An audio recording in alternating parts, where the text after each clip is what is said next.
Darshan, the glimpse of the sacred. Sacred और भक्त के बीच स्थापित वो पवित्र और आध्यात्मिक संबंध जिसमें धर्म, डिवोशन, भक्ति और तीर्थ यात्रा सदियों से संरक्षित भी हैं, जिन्होंने संस्कृति को एनरिच किया है और सभ्यताओं को, देशों को कनेक्टेड रखा है। Darshan is at the core of PM Modi's efforts in exploring shared heritage with nations that celebrate Buddhism, devotion and Buddhist culture in Southeast Asia, Nepal, Japan, Sri Lanka, and recently Russia and Mongolia.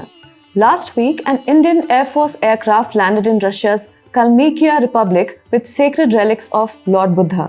The relics were accompanied by Uttar Pradesh Deputy Chief Minister Shri Keshav Prasad Maurya, monks and officials. In another regionally significant development, PM Modi has initiated a new chapter with Mongolia, India's spiritual sibling nation. The president of Mongolia was on a visit to India last week. India and Mongolia celebrate 70 years of diplomatic ties and 10 years of strategic partnership. However, the bond helping it become thicker is the one defined by Buddhism, Buddhist culture, civilizational heritage, and people-to-people ties. ये भारत और shared heritage वाले देशों के बीच सांस्कृतिक संबंधों को मजबूत करने का प्रधानमंत्री मोदी सरकार के प्रयासों का एक और उदाहरण है। यूरोप का एकमात्र बौद्ध क्षेत्र काल्मिकिया गणराज्य भारत की आध्यात्मिक विरासत को रेखांकित करने वाली बौद्ध कला, पांडुलिपियों और संबंधित परंपराओं को प्रदर्शित करेगा। ये आध्यात्मिक विरासत दर्शन, भक्ति और शेयर्ड हेरिटेज का विस्तार भी है। इसने सांस्कृतिक संबंधों के प्रति एक नए दृष्टिकोण को जन्म दिया है। प्रधानमंत्री मोदी बौद्ध धर्म के केंद्र माने जाने वाले वाडनगर में अपने जन्म को बौद्ध धर्म से अपने जुड़ाव का श्रेय देते हैं। भगवान बुद्ध की महान विरासत को सम्मान देने के भारत के कदमों में से एक है इससे जुड़ी शास्त्रीय विरासत को मान्यता देना। मोदी सरकार के कार्यकाल में पाली को एक शास्त्रीय भाषा के रूप में मान्यता दी गई और इसके प्रिजर्वेशन, डॉक्यूमेंटेशन और शेयर्ड कल्चर के साथ शेयरिंग के लिए अथक प्रयास किए जा रहे हैं। नमस्कार, आई am Sumati Maharshi, welcome to the pamphlet. Under PM Modi, India is continuously working to strengthen cultural ties enriched by Buddhism, the veneration of the sacred relics of the Buddha, and the sacred relics related to the Buddha. PM Modi is making possible a reset of the idea of pilgrimage in Asia for elevating partnership, cultural and strategic. यही नहीं, प्रधानमंत्री मोदी ने pilgrimage के concept को एक नया विस्तार दिया है। वो कैसे? So under PM Modi's unique outreach exploring shared heritage and Buddhist cultural connections, the sacred sets on a journey to the devotee.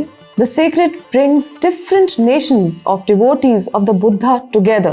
The culmination of pilgrims happens as the pilgrimage advances, and the sacred returns to the land of Buddha after the journey in pilgrimage for a continuing journey. Russia में केशव प्रसाद मौर्य की यात्रा पवित्र कंजूर, जो कि बौद्ध पवित्र ग्रंथ हैं, उन्हें भेंट करने की दृष्टि से महत्वपूर्ण है। ये धार्मिक ग्रंथ हैं और तिब्बतन बुद्धिज्म में इनकी महत्ता को न केवल रशिया बल्कि मंगोलिया में भी माना जाता है। पवित्र कंजूर भेंट करने के इस पहलू से इस क्षेत्र के 3 देशों भारत, रूस और मंगोलिया के बीच बौद्ध विरासत को साझा करने का एक त्रिकोणीय ट्रायंगुलर स्वरूप उभरता है। ऐसे समय में जब दुनिया भारत और रूस के संबंधों को क्रूड ऑयल, बिजली या यूक्रेन के खिलाफ रूस के युद्ध के संदर्भ में परिभाषित करती है, भारत और रूस के बीच आध्यात्मिक संबंधों में ये विकास, जिनमें काल्मिकिया गणराज्य भी शामिल है, आध्यात्मिक और सांस्कृतिक संबंधों की अपार शक्ति की ओर ध्यान आकर्षित कर रहा है। और ऐसे समय में जब मंगोलिया की भी भौगोलिक लोकेशन का महत्व चीन और रूस के संदर्भ में गहरा होता जा रहा है, दर्शन, धर्म, डिवोशन, डिप्लोमेसी का ये समावेश भी धर्म और धार्मिकता के अंश और रंग और गहरे रूप में पकड़ रहा है। गौर करने वाली बात यह है कि भगवान बुद्ध की विरासत के पवित्र अवशेषों को सिर्फ मिट्टी से निकली, खोजी गई कलाकृतियों के रूप में ही नहीं देखा जा रहा। भारतीय धरोहर के रूप में उनका संरक्षण धार्मिक महत्ता की दृष्टि से हो रहा है। उन्हें संरक्षित किया जा रहा है और इसलिए उन्हें दूसरे देशों के श्रद्धालुओं के लिए दर्शन और भक्ति के लिए साझा किया जा रहा है। भगवान बुद्ध की भूमि, भारत की बौद्ध विरासत, भारत और अन्य देशों के बीच पीपल टू पीपल कनेक्शंस मजबूत कर रही है। In the past, holy relics of the Buddha have been taken to Mongolia, Thailand and Vietnam. In June this year, journey of Lord Buddha's relics to Vietnam saw an unprecedented pilgrimage unfolding over a month. The relics reportedly drew Nearly 17.8 million devotees amid prayers, meditative sessions, chanting, and dharma teachings. In Thailand, PM Narendra Modi announced this year that India would repeat the loaning of sacred relics of the Buddha to Thailand. The holy relics of Lord Buddha found in Gujarat's Aravali in 1960 will be sent to Thailand for darshan. Buddhist heritage के vital पीप्रभा अवशेष इसी वर्ष एक विदेशी auction house के hammer के चंगुल से मुक्त कराए गए.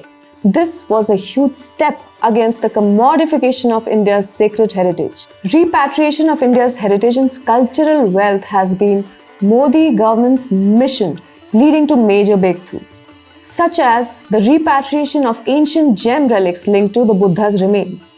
PM Modi's commitment to uphold Buddhist shared heritage has shown that his mission will only expand and grow. Jai Hind, Jai Bharat.